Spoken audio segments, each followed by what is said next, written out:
अंजू की शादी को लगभग 2 वर्ष बीत चुके हैं। उसके साथ ब्याही सारी महिलाएं मां बन चुकी थी और अंजू लगातार कोशिश करने के बाद भी मां नहीं बन पा रही थी। पोते का मुंह तो हर दादी देखना ही चाहती है।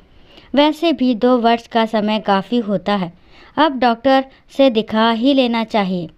अंजू की सास शीला देवी भी ये सब बातें सुन रही थी और उन्होंने बोला, अरे इसमें घबराने की क्या बात है। 2 साल ही तो हुए हैं शादी को, कौन से 10 साल बीत गए जो तुम लोग इतना परेशान हो रहे हो। बहुत लोगों की शादी के 5 साल बाद भी बच्चे होते हैं, वे भी बिल्कुल सामान्य तरीके से।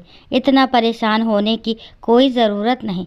डॉक्टर के पास तो तब जाया जाता है जब कोई चारा नहीं बचता, लेकिन अभी तो तुम्हारी उम्र कितनी है। अंजू कुछ न बोल सकी। अंजू अपने पति को मनाने की बहुत कोशिश करती रही। डॉक्टर के पास चले, लेकिन विकास तो अपनी माँ से बहुत प्यार करता था और उनकी बहुत इज्जत करता था और उनके खिलाफ कुछ सुन नहीं सकता था। खैर, अंजू ने ज़्यादा कुछ नहीं बोला। कुछ समय बाद शीला जी ने विकास से कहा कि तुम्हारा भाई बहुत निकम्मा है। तुम तो होशियार हो, बहुत लायक हो।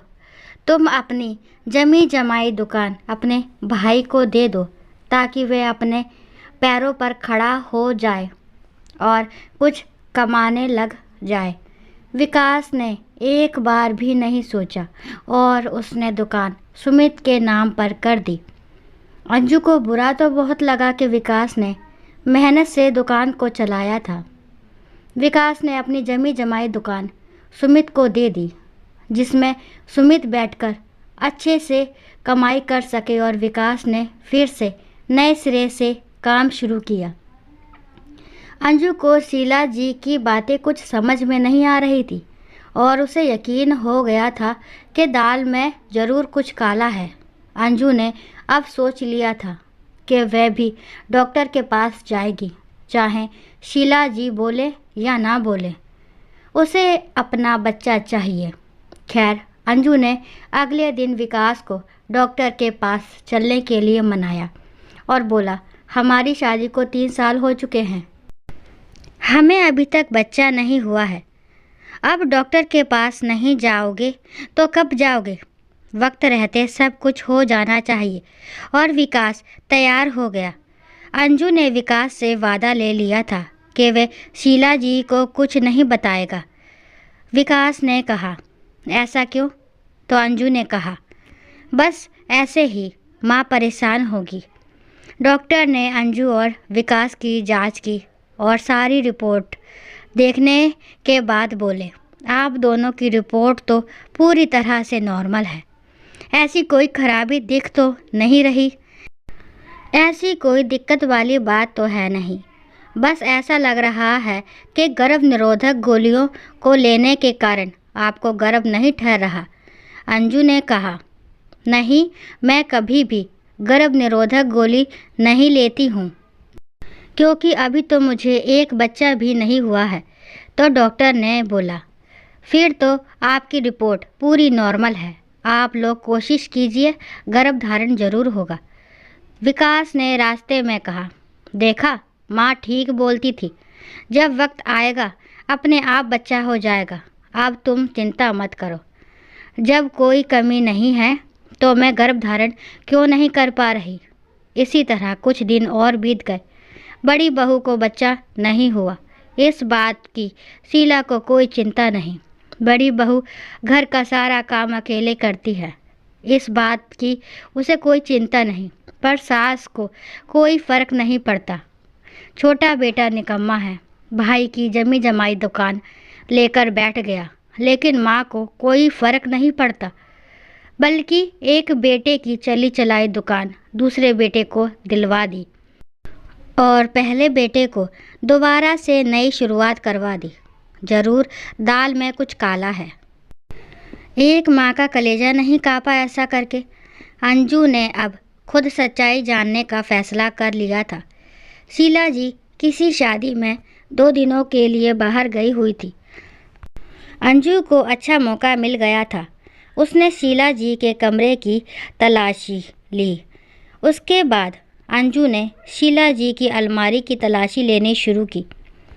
अंजू ने एक चाबी वाले को बुलवाकर शीला जी की अलमारी की चाबी बनवा ली थी। आज उसे पता लगाना ही था कि बात क्या है, और अंजू ने शीला जी की अलमारी खोलकर देखी। शीला जी की अलमारी में ढेर सारी गर्भ निरोधक गोलियां मिली। अंजू ने तुरंत अपने पति विकास को बुलाया। विकास को सारी बातों का पता चल चुका था। वह तो बस अपनी माँ शीला जी के मुंह से सुनना चाहता था कि उसने ऐसा क्यों किया, क्यों वह अंजू को गर्भ निरोधक गोलियां देती थी। शीला जी घर आ चुकी थी। विकास को अभी भी यकीन नहीं था कि मेरी माँ 2 बेटों में भेदभाव कर रही है, और इस बेटे की आंखों में ऐसा पर्दा पड़ा था कि अपनी माँ की सच्चाई नहीं दिख रही। अब शीला जी अपने बिछाए जाल में फंस चुकी थी। विकास को भी अब सारी सच्चाई समझ में आ चुकी थी, और उसने एक ही बात बोली, माँ आखिर क्यों, हमारे साथ ऐसा क्यों किया। शीला जी के पास सच्चाई बताने के अलावा कोई रास्ता नहीं बचा था, और उन्होंने बोला, क्योंकि तुम मेरे बेटे नहीं हो, तुम मेरे सौतेले बेटे हो। तुम्हारी माँ तुम्हें जन्म देने के बाद से लगातार बीमार रहती थी, और करीब 1 साल बाद वह इस दुनिया से चली गई थी, और मैं तुम्हारे पिता की दूसरी पत्नी बनकर इस घर में आई थी। तुम्हारे पिताजी के पास कुछ खास संपत्ति नहीं थी, अपनी थोड़ी सी ज़मीन और एक घर था। तुम्हारी माँ अपने पिता की इकलौती संतान थी। तुम्हारे नाना ने अपनी सारी संपत्ति तुम्हारी माँ के नाम कर दी थी, क्योंकि उनका कोई बेटा नहीं था, सिर्फ एक बेटी थी।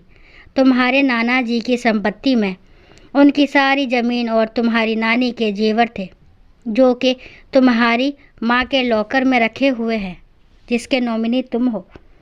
तुम्हारी माँ की ज़मीन है जो तुम्हारे नाना ने उन्हें दिया था।